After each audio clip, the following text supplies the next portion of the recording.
Chosen one, you did not find this message. This message was sent, and I want to tell you exactly why.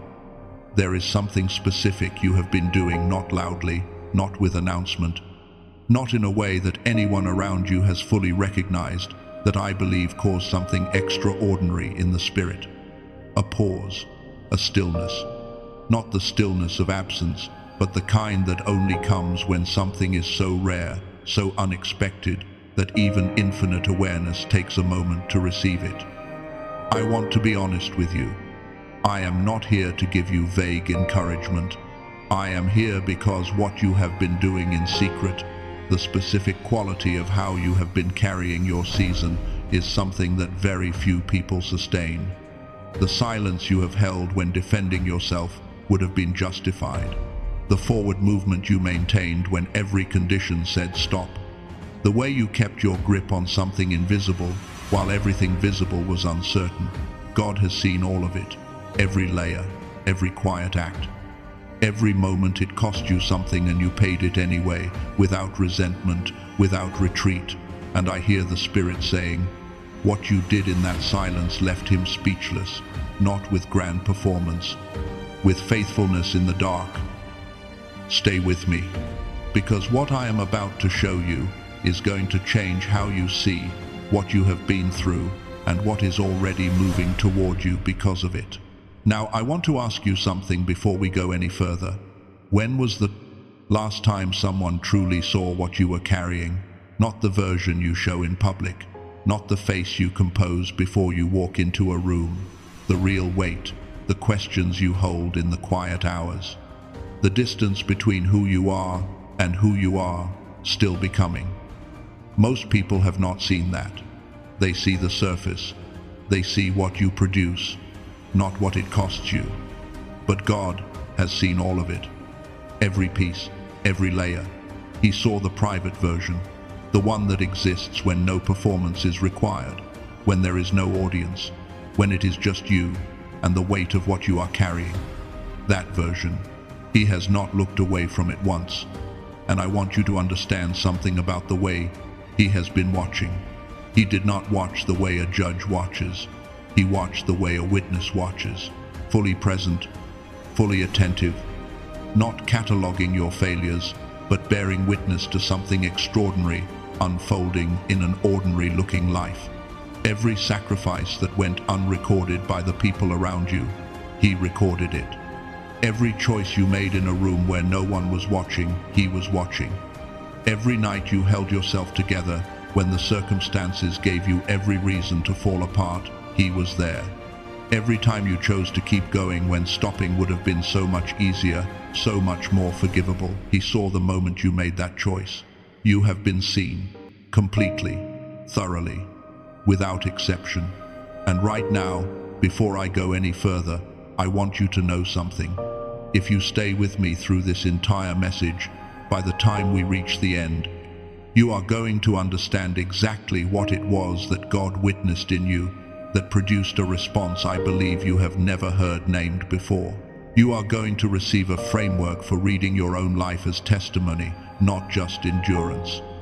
And there is something I am going to speak over you at the very end of this, a declaration that I believe is the reason this message found you today. Do not leave before we get there. Now, let me show you what he has actually been watching. There are signs that appear in the life of a chosen one during a season of preparation. Most people misread them entirely. The world gives them the wrong names. And because they are mislabeled, the person carrying them begins to believe something is wrong with them, rather than something extraordinary being built in them. The first sign is a tiredness that sleep does not fix. You are not sick, your body is not failing, but there is an exhaustion that lives in your bones, not just your muscles. It is the weight of carrying something spiritually heavy in a physical body, and no amount of rest resolves it, because rest is not the solution. Completion is, and completion is coming. The second sign is emotional weather you cannot explain. Peace arrives without a reason, then sadness arrives right behind it. Then something that feels close to hope, and you do not know why. These are not mood swings. This is your spirit processing a transition that your mind has not yet caught up to. The emotions are real. The instability is not weakness. It is evidence of movement happening beneath the surface. The third sign is that certain environments have become unbearable in a way they never were before. Conversations that used to feel normal now feel draining in a way you cannot fully articulate. Rooms that once felt comfortable now feel suffocating. This is not you becoming difficult. This is you outgrowing something. And the discomfort you feel is the friction of something old trying to hold on to something that has already moved. The fourth sign is the quality of your dreams. They have become more vivid, more searching, more emotionally specific than they used to be. You wake from some of them with a feeling you cannot name, like you were close to something, like you were being shown something just at the edge of your understanding. These are not random. Your spirit is active in ways your waking mind is only beginning to catch. The fifth sign is the appearance of certain moments. A song that arrives at exactly the right time, a number repeated at a moment when you were asking a question, a conversation that answers something you had not spoken aloud. You have been calling these coincidences because no one has given you permission to call them what they actually are. Confirmation that the path you are on is being coordinated from somewhere beyond your planning. The sixth sign is a tension that lives in your chest when you think about the future. Not anxiety exactly, something more specific. A tightness that arrives not from dread, but from the weight of knowing that something is coming that you are not yet certain you are ready for. That tension is not a warning signal. It is a readiness signal. It is your body processing the weight of what is about to be placed in your hands. These are not problems. God has been reading them as evidence. And here is what I need you to understand. The same God who has been watching every one of these signs unfold in your life is the same God who placed David in a wilderness before a throne. Think about David for a moment. Anointed while young, chosen before anyone around him could see why. And then nothing. Not promotion, not platform, not the visible confirmation that the anointing was real. Instead, years in fields, years running from a king who had turned against him, years of faithfulness in places where faithfulness produced nothing visible. The people watching his life would have called it delay. They would have called it failure. They might have even called it divine abandonment. But God was watching something else entirely. He was watching the formation of someone who would eventually carry more weight than most people can imagine. And the formation required exactly the seasons that looked, from the outside, like nothing was happening. Your season has looked like nothing from the outside too. But I want to tell you what God has actually been watching in it. And why? Of everything He has seen the entire archive of your life, something you did in this season caused a response I believe has been preparing for the right moment to be given back to you. Stay with me, because the part that changes everything comes next. There is a quality that very few people are ever asked to demonstrate. It is not talent. It is not intelligence. It is not even extraordinary faith, at least not the kind that announces itself in visible, measurable ways. It is something quieter than all of those things and far more rare. It is the ability to keep moving fully committed, fully present, in a season where nothing is confirming that the movement is worth it, where the return on faithfulness is invisible, where the cost is real and the evidence is absent, and you are doing the thing anyway. Most people cannot sustain that. Not because they lack desire, not because they do not believe, but because the human heart was designed to need confirmation, and when confirmation is withheld for long enough, even the most devoted soul begins to negotiate with doubt. You did not stop. I do not mean you have been perfect. I do not mean the doubt never came. It did. I know it did. But when it came, you made a specific choice. You chose again and again, in small, quiet moments that no one witnessed, to keep moving, to keep trusting something you could not see, to keep your hands open to something that had not yet arrived. That is what God has been watching. And here is where I want to take you deeper, because this is not just spiritual language. In the original Hebrew, there is a word that appears at some of the most critical moments in the sacred narrative. It is the word shazak, and most people translate it simply as be strong. But the full meaning reaches further than that. Chazak does not mean be strong in the way we usually think of strength, tense, armored, unmovable. It means to actively reinforce yourself, to reach inward, locate what is still standing, and strengthen it. Not passive endurance, active spiritual construction. Moses said it to Joshua before the crossing. God said it to Joshua before the walls. David said it to himself in the wilderness.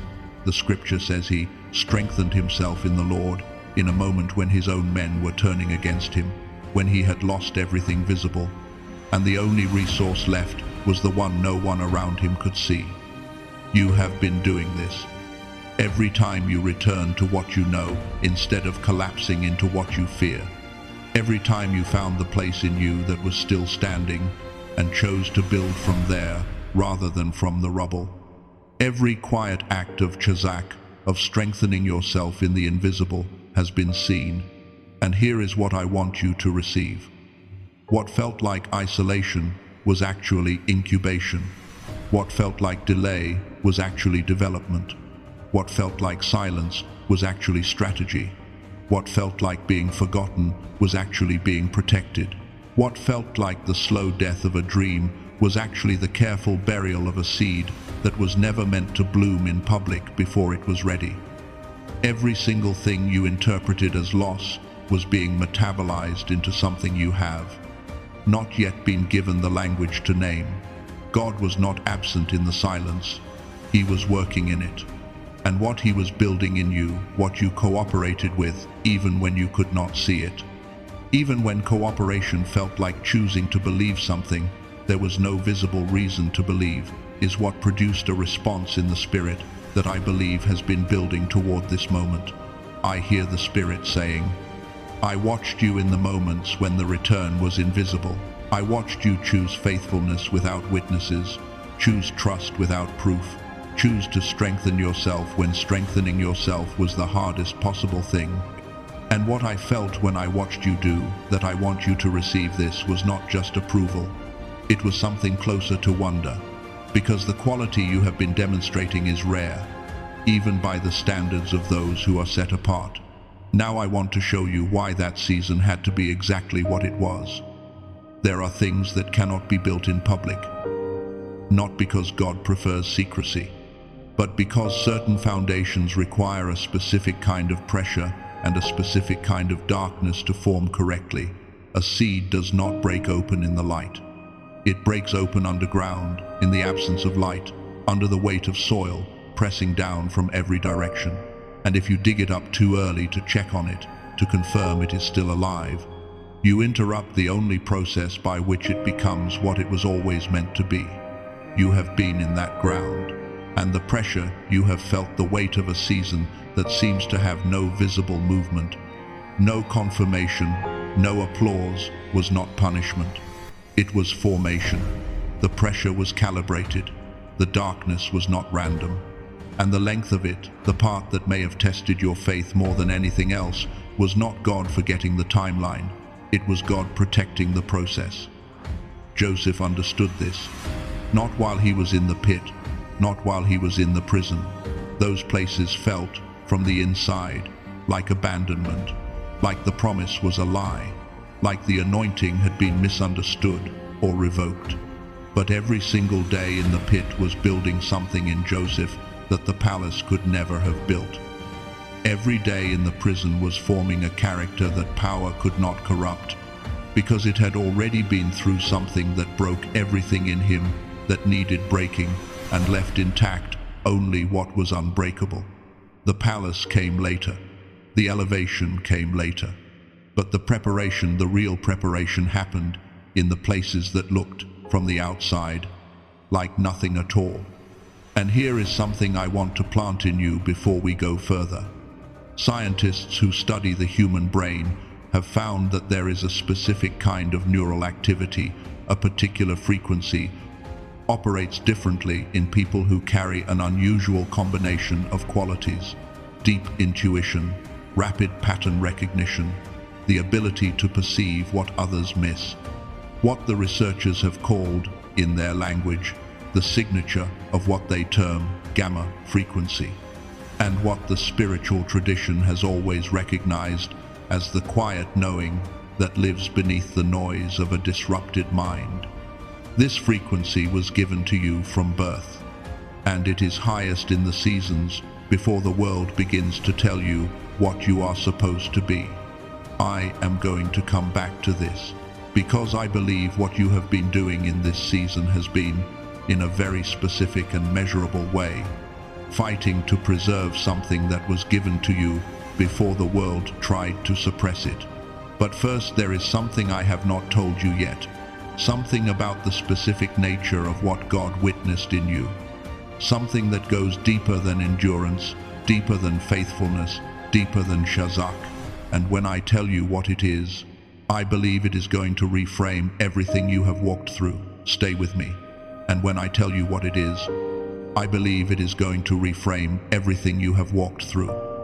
Look at the pattern across every sacred story, every wisdom, tradition, every account of someone who eventually carried something significant. Without exception, the ones who changed the most were first prepared where no one could see, not as a footnote to their story, not as a painful detour before the real story began. The preparation was the story. The hiddenness was not the obstacle to the calling. It was the mechanism of it. Think about what a seed actually experiences. A seed goes into the ground with no evidence that anything is working. There is no light. There is pressure from every direction. And the process that actually produces life, the breaking open, the reaching downward before it can ever reach upward, looks, from the outside, like nothing. If you came to that patch of ground and looked at it, you would see only soil. You would see absence.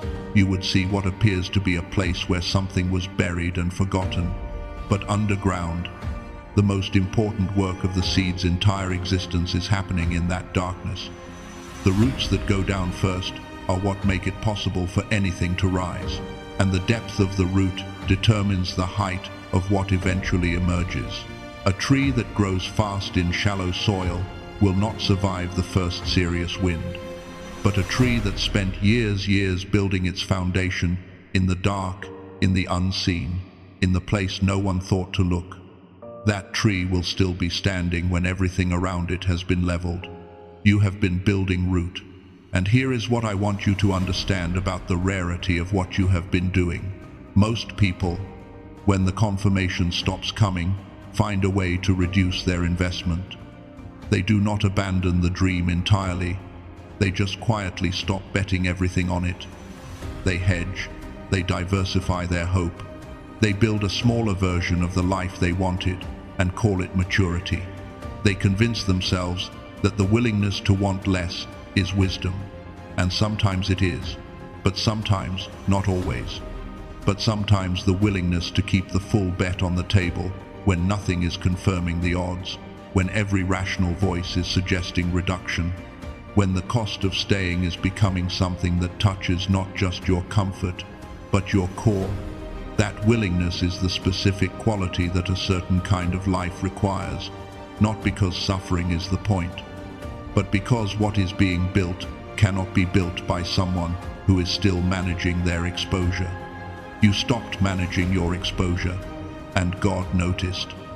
Just because no one else noticed does not mean it went unrecorded. Just because the room was empty does not mean it was unwitnessed. Just because the season has been long does not mean it has been directionless. And just because you have had to do this quietly, without applause, without confirmation, without even the comfort of knowing it was working, does not mean the work was not producing something extraordinary. It was. Now I need to tell you who you actually are, not who the season has made you feel. like, not the identity that exhaustion has constructed, who you are. The first thing I want to name is this: you are a seer. And I do not mean that in an abstract, untouchable way. I mean it in the most practical sense possible. You perceive things before other people perceive them. You pick up on what is beneath the surface of conversations, relationships, situations. You have always done this, and the world has sometimes responded to that quality with discomfort, because not everyone is grateful to be around someone who sees what they are trying to hide. But that perception is not a burden, it is architecture.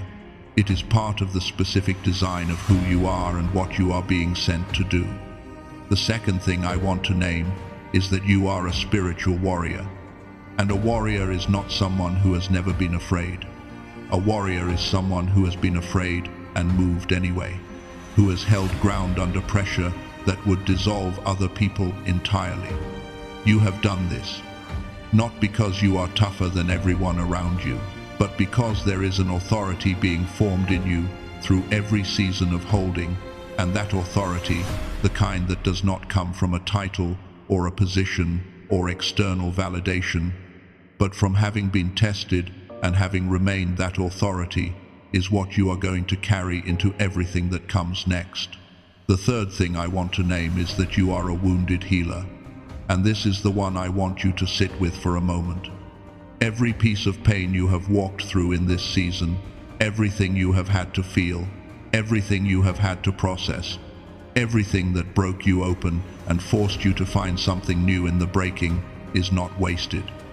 It is curriculum, not for you alone, for the people who are coming. The people who will sit across from you, or listen to your voice, or read your words, or simply be in your presence, and feel for the first time that someone understands what they have been carrying, because you have carried a version of it too. Your wound is not your weakness. It is your credential. Now, I want to address something that may be sitting in you right now, something that does not always get named, but that I believe is one of the most significant internal obstacles for the kind of person this message is for. There is a guilt that comes with growth, a specific kind of guilt that arrives when you realize you have outgrown certain people, certain places, certain versions of who you were. When you notice that environments that once felt like home now feel like cages. When the people you once poured into no longer seem to understand what you are carrying. When setting a boundary, even a gentle one, feels like betrayal. When your unavailability to the people who used to have unlimited access to you starts generating conflict, and part of you wonders if your growth is actually just selfishness wearing a spiritual costume. That guilt is heavy. I know it is. But I want to say something clearly. You are allowed to outgrow people. You are allowed to outgrow places. You are allowed to outgrow versions of yourself that no longer hold what you have become. You are allowed to protect what is being built in you. You are allowed to become someone that people from your past do not fully recognize. And you do not owe an apology, an explanation, or a justification for becoming who you were always intended to be. Distance is not rejection. Silence is not cruelty. Boundaries are not betrayal. And the fear, the other side of the guilt, the fear that what is coming might break you, might change you into someone you do not recognize, might expose the gap between who you are presenting as and who you actually feel like on the inside. That fear is not a warning. It is a sign of wisdom. The people who crashed under the weight of breakthrough had no fear because they had no awareness of the weight. Your healthy fear, your trembling before what is coming, is exactly what proves you are ready to carry it. Here is what I want you to do right now, wherever you are. In your mind, not with your body, not with paper, just in the space behind your thoughts. I want you to bring to the surface one thing that this season has cost you. One real thing. A relationship that shifted. A version of yourself you had to leave. A dream you held for a long time that went quiet. Just one. Hold it in your mind for a moment. Now I want you to hear this. That thing was not taken from you carelessly. It was received. And what comes from it, what you are in the process of becoming because of what it cost, is not something you built alone. You were being cooperated with, even when the cooperation felt like silence. If something just shifted in you, if something in your chest recognized what I just said, type the word "I see it" in the comments. Not for me. As a declaration to the part of you that has been waiting for permission to believe what it already knows. Now, I need to tell you what comes before the end of this message. There is something I am going to speak over your life. A declaration, a commissioning. I believe it is the reason this message was sent to you today, and I believe it will stay with you long after everything else fades. Do not leave before we get there. Stay with me all the way to the end, because what is coming both in this message and in your life is worth staying for. Let me now show you the deepest truth, the one that makes everything else make sense. Here is what I have been building toward since the beginning of this message. God being speechless is not a reaction to your performance. It is a response to your becoming. Let me say that again, because I need you to receive it and not just hear it. You were not just surviving this season, you were being formed in it. And what left God speechless, what produced that pause, that stillness in the spirit, is that you let the formation happen. You did not just endure, you cooperated. Even when you did not know you were cooperating. Even when it felt like you were simply trying to make it through another day. Every choice to remain faithful to what you could not see, every decision to keep your hands open when closing them would have felt like relief. Every moment you chose trust over control, that was cooperation, with a process, with a plan, with a preparation so specific to who you are and what you are being sent to do, that no one else could have undergone it on your behalf. And now I want to show you all of it at once, because what I have been sharing with you, the witnessing, the cost, the rarity of what you have demonstrated was never three separate things. It was always one thing, seen from three different angles. You went in asking for rescue, and you are coming out carrying others. You went in needing validation, and you are coming out secure. You went in reactive, and you are coming out responsive. You went in loud, and you are coming out powerful. What felt like the slow erosion of everything you had built was actually the removal of everything that could not withstand what was coming. And what is left, what remains, after the stripping, after the silence, after the formation, is the version of you that was always underneath. Unbreakable, specific, ready. I hear the Spirit saying this, and I want you to receive every word of it. I was not silent because I was absent. I was silent because I was working. And what I was building in you, what I watched you cooperate with, even when you could not see it. Even when cooperation felt like choosing to believe something there was no visible reason to believe, is something I want you to carry into what comes next, with the full understanding of what it cost and what it means. You did not just survive what I allowed, you were transformed by it, and the transformation is not almost done, it is done. You are not the person who entered this season, and the person you have become is exactly who I needed you to be for what I have prepared for you to walk into. Now, I want to tell you who else you are. You are a voice, and I do not mean this lightly. What you carry from this season, the specific understanding of what it is to be faithful without witnesses, to hold ground when the ground is shaking, to cooperate with a process that has no visible progress, is language. Language that other people do not have for what they are experiencing. Language that, when it comes out of your mouth, will find the people who have been suffering in silence because they did not have the words. You will give them the words, not because you studied them, because you lived them, and you are a cycle breaker. What ends with you is as sacred as what begins with you. The pattern, whatever form it took in your family, in your community, in your own internal architecture, is being interrupted by you. In this season, the things you refuse to pass forward, the ways you chose differently when the old way would have been so much easier, the boundaries that felt like they were breaking something but were actually breaking a chain. All of it counts. All of it matters. You are not just building a life. You are rewriting a lineage. Now, I want you to do something with me, and I want you to do this entirely in the space of your own mind. I want you to imagine that there are mirrors around you, not ordinary mirrors. These mirrors do not reflect who you have been. They reflect who you already are, the version of you that exists on the other side of this season, the one who has carried what you carried and arrived. In every direction you look in your mind right now, that person is looking back at you. Notice what they are carrying. Notice that they are not carrying the weight the way you have been. They are not straining.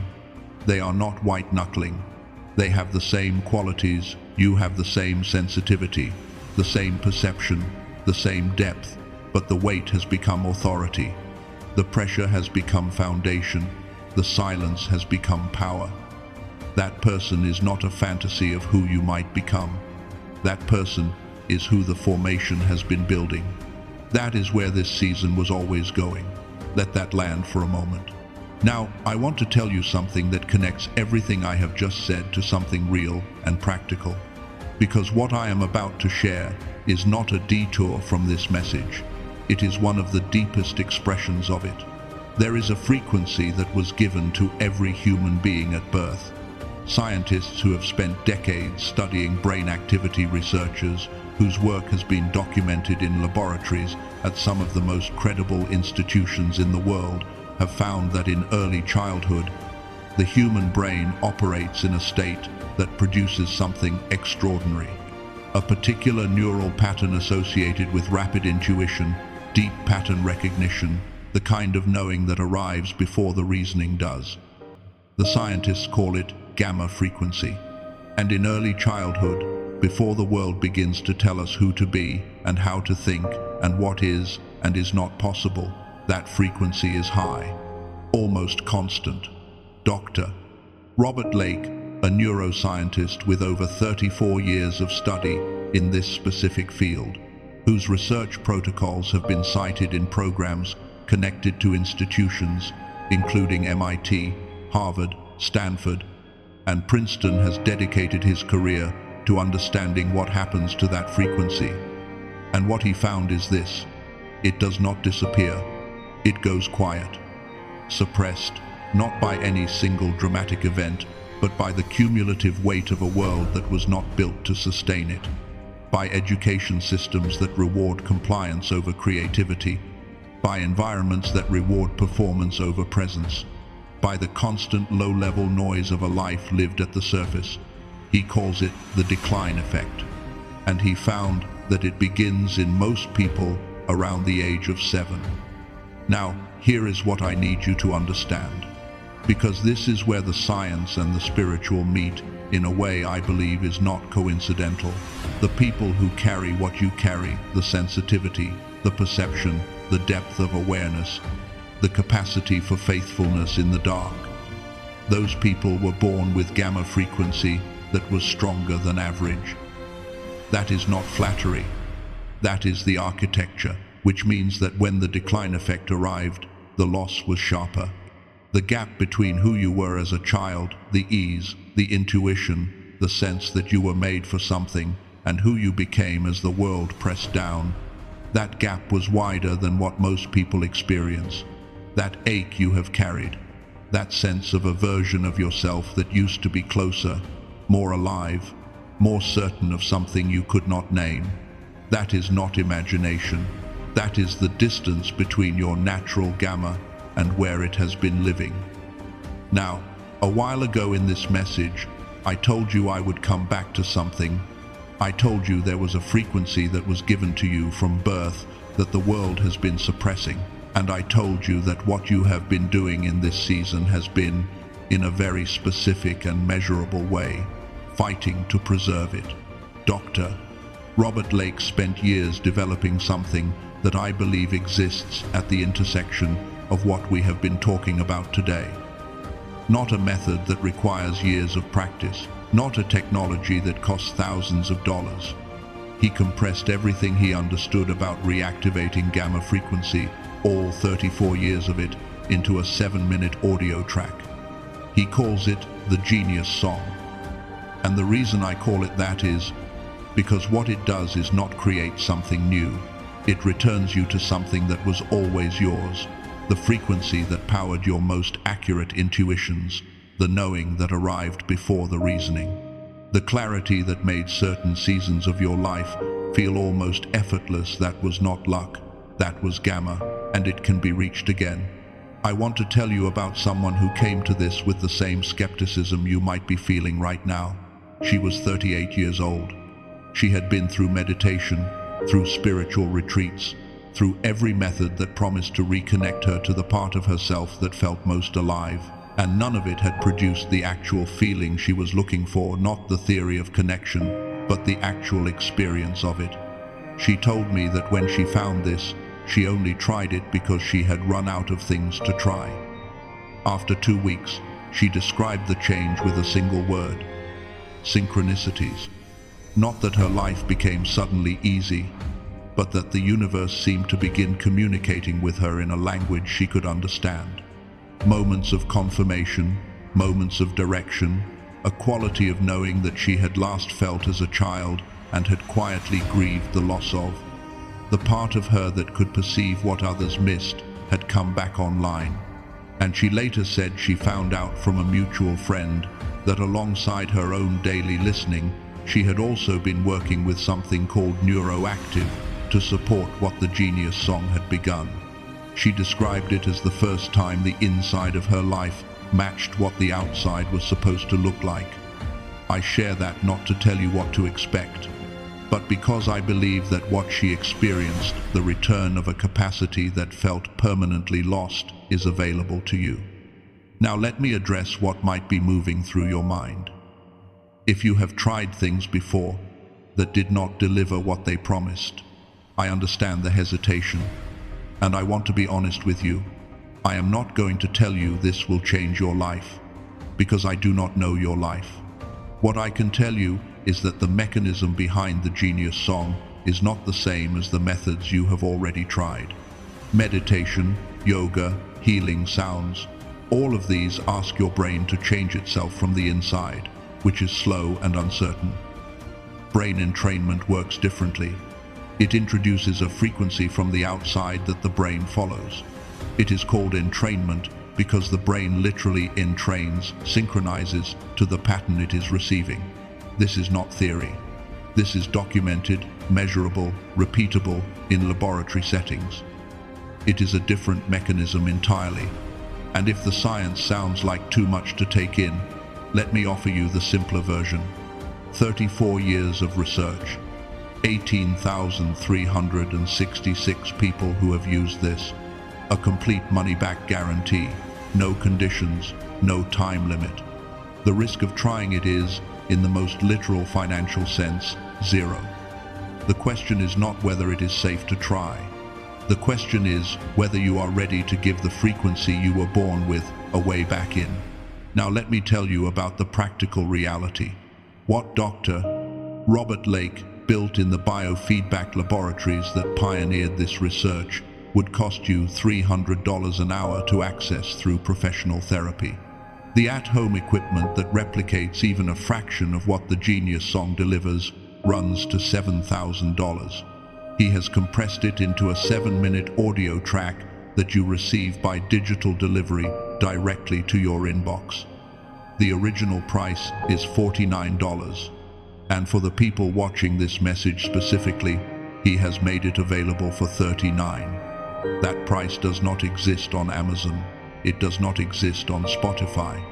It does not exist anywhere except through the link in the pinned comment below this video, because he made it specifically for people who arrived here through this particular message. That is not marketing language. That is the structure of how this was made available. And when you access it, you receive 4 things alongside the Genius Song itself. You receive a track specifically designed for children called the Genius Child, for anyone in your life who you want to protect from the decline effect, before it takes full hold. You receive the original book that inspired one of the most widely known films about the power of thought, available nowhere for free, worth $20 on its own. You receive a guided visualization for the 4 areas of life where gamma frequency most directly changes outcomes. And you receive a practical summary of the 5 habits that the research identifies as most critical for sustaining what the Genius song reactivates, all of it included. One more thing I need to say, because I care about you receiving the real thing. There are websites that have attempted to replicate the name Genius Song and sell audio that uses that name without the underlying technology. Those products are ordinary audio files. They do not contain the specific entrainment pattern that Dr. Robert Lake's research produced. They will not produce what the original produces. The only way to receive the actual Genius Song with the full technology, all 4 bonuses, and the money-back guarantee is through the link in the pinned comment below this video. Do not search for it anywhere else. Not on YouTube, not on Amazon, not on any platform. The link in the pinned comment is the only verified path to the original. If what I have shared today has found something in you that is ready, if something in the part of you that has been fighting to stay connected to what it knows has recognized what I am describing, the link is there. Investigate it only if you feel led. But do not let the hesitation that has cost you before cost you this.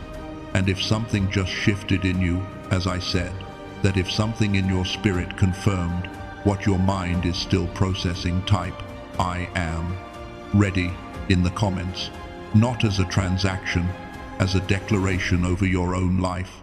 Seal it in the spirit. Before this message ends, gently press the like button, not for me, but so this message can reach someone else who has been faithful in the dark and does not yet know that God has been watching. Now, take a breath, because what I am about to speak over you is not a conclusion. It is a commissioning, and I believe it is the reason this was sent to you today. God, I come before you on behalf of every chosen one who has stayed with this message to this moment. I want to start with gratitude. Not gratitude for the easy seasons, gratitude for the ones that required everything. Gratitude for the wilderness that did not end when we wanted it to, because what was being built in the wilderness could not have been built anywhere else. Gratitude for the silence that felt like absence and was actually architecture.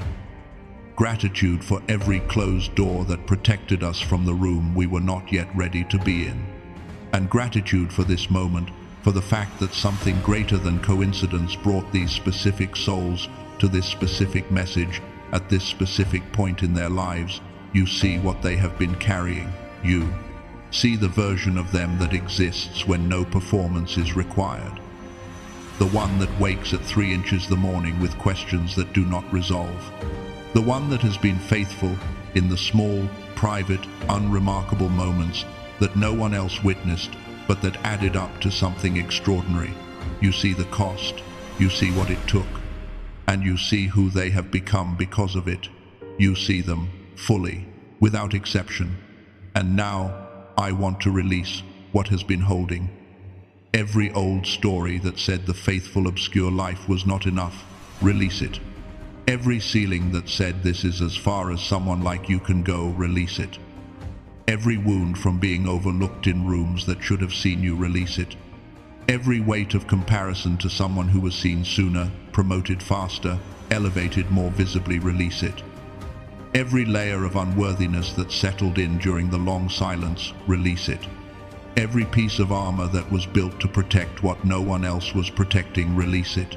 And every part of you that believed the silence of God meant the absence of God, release it. All of it. Now I want to call forth what has been forming. Every seer in this moment, the one who has always perceived what others missed, who has always known something before the knowing could be explained, I call that gift fully forward, not to the margins, to the center, because the world needs what you see. Every spiritual warrior, the one who has held ground under pressure that dissolved everyone else, who has remained when remaining was the hardest possible choice. I call that authority fully forward.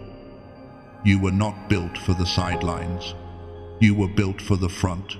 Every wounded healer, the one who carries the specific curriculum of pain that is about to become medicine for people you have not yet met, I call that capacity forward. What you have suffered is not wasted. It is the credential for the assignment. Every voice, the one who will say for others what they cannot say for themselves, I call that language forward. The words are in you, they are ready.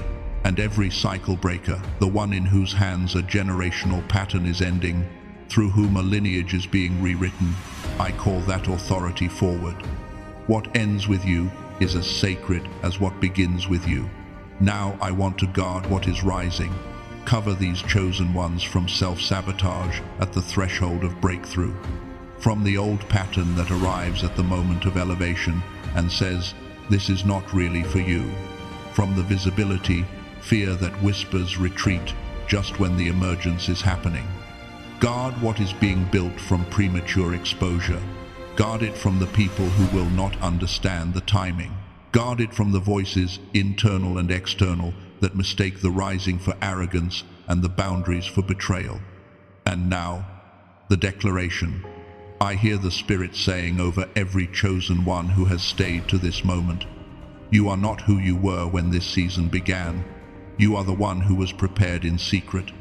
You are the one whose faithfulness in the dark has been counted, recorded, and held. You are the one who let the formation happen. You are the one who cooperated with a process you could not see, trusted a plan you could not prove, and paid a cost you chose to pay without resentment and without retreat. You are the one who left heaven speechless, and you are now finally fully ready for what comes next. I am a seer. I am a warrior. I am a healer. I am a voice. I am a cycle breaker. And I was prepared for this. Do not say amen yet. I want you to sit in what was just declared over you for a moment. Let it move past your mind and reach the places where the doubt lived, the places where the unworthiness settled in. Let this find those places. You were seen, you were formed, you were prepared. And what you did, what you have been quietly, faithfully doing in this season, left God speechless. Not because you are perfect, because you are becoming exactly who you were always meant to be. It is done. It is sealed. We receive it. And something that has been waiting for you, the embrace of a destiny that was written before you understood the cost of it, is now open. Walk through it. And so it is. If you have a chosen one in your life, someone who has been carrying something heavy in silence, who has been faithful in a season that no one has seen, do not keep this message to yourself. Share it with them. Not for the numbers, because they need to know that someone sees them. And if you want to keep walking this path, if you want to stay aligned with a community of chosen ones who are in this same season, this same formation, moving toward this same emergence, subscribe, not to a channel, to a frequency. Tell me in the comments, what is one thing you are releasing today? Type it. Let it be witnessed. Your words are not just text. They are declaration. You are seen. You are formed. You are ready. I will see you in the next message.